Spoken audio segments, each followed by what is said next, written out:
سے بھی ہم لوگ جب امرتسر آئے تو جو ان کی نائب وزیر اعلیٰ تھی سردارنی بٹھل اس کا نام تھا، انہوں نے ہمیں دعوت دی، کھانا وانا کھلایا.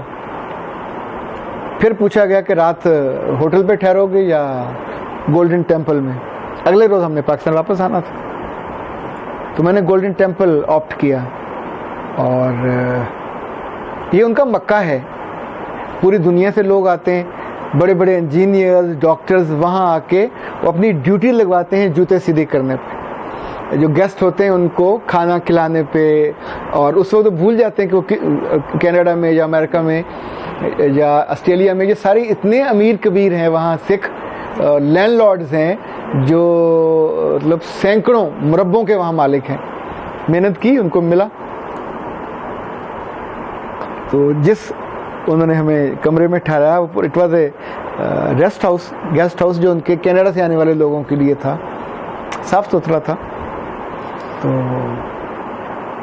میں نے ان سے پوچھا عبادت آپ کب لوگ کرتے ہیں؟ انہوں نے کہا 2:30 بجے کرتے ہیں رات کو. پھر ہم بیٹھے رہے، انتظار کیا کہ سو جائیں گے، تو سونے کے لیے تو وہاں نہیں ٹھہرے تھے. تو 2:30 بجے پھر ہم اٹھے، ہمیں وہ ان کا بندہ آیا، اٹھا کے لے کے گیا. تو جہاں ٹیمپل میں داخل ہوتے ہیں وہاں ایک چھوٹا سا انہوں نے بنایا ہوا ہے پانی گزرنے کا، یوں سمجھیں کھالا ذرا بڑا ہوتا ہے. اٹ واز نالی سی، یعنی بڑی چوڑی تھی جس میں دونوں پیر رکھیں تو وہ دھل جائیں، یعنی یہاں تک آپ کا جو پاؤں ہے وہ دھل جائے. تو میں نے ساکس پہنی ہوئی تھیں اور میں گزر گیا جمپ مار کے. اس نے مجھے روکا کہ سر پاؤں گیلے کریں.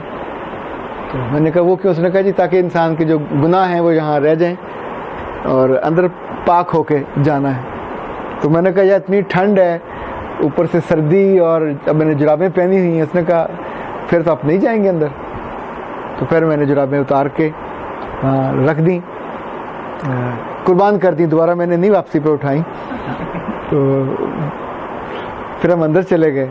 تو سارا جو ٹیمپل تھا اس وقت 2:30 بجے رات کو دودھ سے دھلا ہوا تھا، یعنی ہمارے پاؤں پچ کر رہے تھے دودھ سے.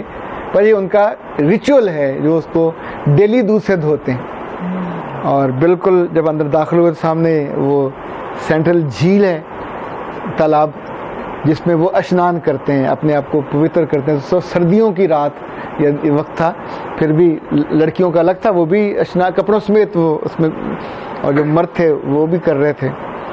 ہم تو اللہ معاف کرے سردیوں میں وضو کرتے ہوئے موت پڑتی ہے. وہ ہوتا ہے کہ نیند سوتے گزر جائیں اور نہ ہی اٹھ کر نماز کے لیے اٹھنا پڑے. پر جب بندہ کمیٹڈ ہوتا ہے تو پھر وہ ہوتا ہے. پھر اندر پہنچے تو جو وہ ان کی کتاب ہے گرنتھ صاحب، وہ اس کو زندہ انسان مانتے ہیں. پھر ہمیں انہوں نے کھول کے دکھائی. شروع میں جو میاں میر صاحب ہیں یہ والے، یہ چونکہ دوست تھے ان کے گرو نانک کے، تو آغاز میں انہوں نے کل ہو اللہ ان کو سنائی.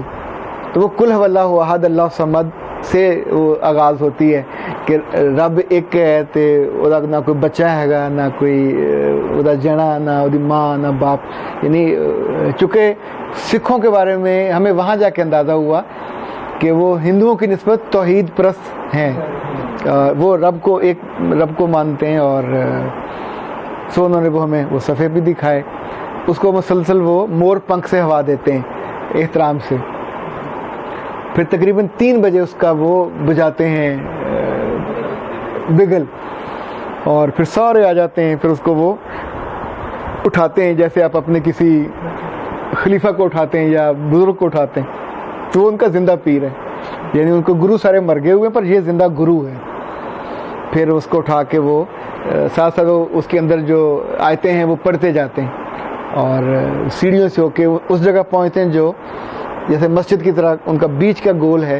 وہاں سب لوگ بیٹھے، لڑکیاں، لڑکے، بابے، جو ان کے مستقل وہاں پڑھنے والے ہیں وہ پڑھ رہے ہوتے ہیں.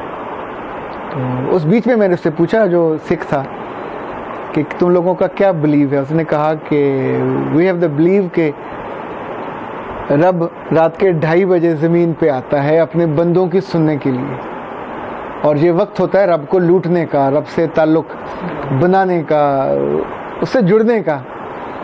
تو وہ صبح 7 بجے تک زمین پہ رہتا ہے، پھر چلا جاتا ہے.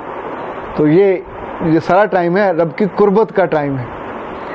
اچھا when he was saying all this، تو جیسے بجلی کا ایک کوندا سا آتا ہے تو وہ بھی میرے دل میں آیا اور شرمندہ کرنے کے لیے آیا کہ بینگ دا مسلم مجھے بھی تو بتایا گیا تھا کہ تہجد کا ٹائم ہے، اور اتنا پڑھنے لکھنے کے باوجود اندر سے ہم نان بلیور ہیں، ہم اپنی باتوں کو مانتے نہیں ہیں.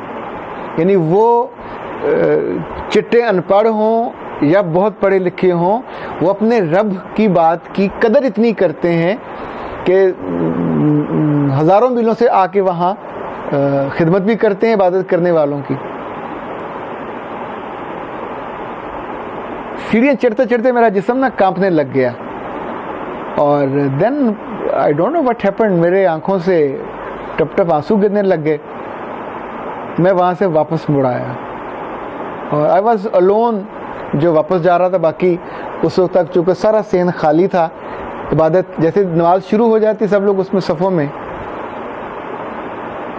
گیٹ تک آتے آتے میں مطلب آنکھیں میری مسلسل نیر بہا رہی تھیں اور شرٹ میری گیلی ہوتی رہی. وہاں سے میں آلموسٹ تیز چلتا ہوا اپنے کمرے میں پہنچا، اور جیسے آپ کے ہک پہ کوئی زور سے چیز آ کے لگتی ہے، درد ہوتا ہے. And that was my feeling کہ مجھے درد ہوا اپنی بے وقوفی اور حماقت کا کہ اتنے سال میں نے گوائے اور کبھی خیال نہیں آیا کہ اس قیمتی وقت میں اللہ کی طرف رجوع کروں. تو جو وہاں اٹینڈنٹ تھا اس سے میں نے کہا مجھے کوئی کپڑا لا دو، چادر. تو اس نے کہا کیا کرنی ہے؟ میں نے کہا نماز پڑھنی ہے. تو وہ مسکرایا، چلا گیا، دھلی ہوئی 2 چادریں لے کے آیا. اتنے میں میرے 2 ہمارے دوست، ایک جسارت کے حامد ریاض ڈوگر صاحب تھے، وہ ایک پروگرام پاکستان کے تھے. پسروری صاحب نہیں تھے، حافظ شفیق تھے. تو ہم 2-3 لوگ وہ بھی آ گئے میرے کمرے میں. ہم نے پھر اذان دی پہلی دفعہ گولڈن ٹیمپل میں، اور پھر ہم نے پہلے تہجد پڑھی، پھر ہم نے فجر پڑھی، پھر آلموسٹ ہم تینوں روئے. یعنی وہ سکھڑے نے آ کے ہم سے کہا کہ باؤ جی تسی دنیا دے پہلے انسان ہو جنہوں نے سکھاں دے گھر آ کے اذان دیتی جے اور نماز پڑھی جے. اور اس نے ہمیں کچھ نہیں کہا، اس نے ہمیں بالکل پاکیزہ دھلی دھلائی چادر لا کے دی. اور he was witnessing all the scenes جب ہم اس میں تھے عبادت میں. اچھا یقین مانے سالوں میں جو ان مومنٹس کی لذت جو تھی وہ جیسے آپ کی فنگر ٹپس پہ ہوتی ہے، تو وہ شاید رونے کا مزہ بھی کہیں آنسوؤں میں، آنکھوں میں تھا کہ یار جہاں کوئی دیکھنے والے نہ ہو اور آپ اندر سے دھلتے ہیں. یہ جو مانجا ہوتا ہے نا، کہیں رب کبھی کبھی موقع دیتا ضرور ہے آپ کو اندر سے تھوڑا ہلانے کا اور جلانے کا. اور اس کے بعد ہم کافی دیر تک خاموشی سے بیٹھے رہے. ہم نے بات کرنے کو تھی کوئی نہیں.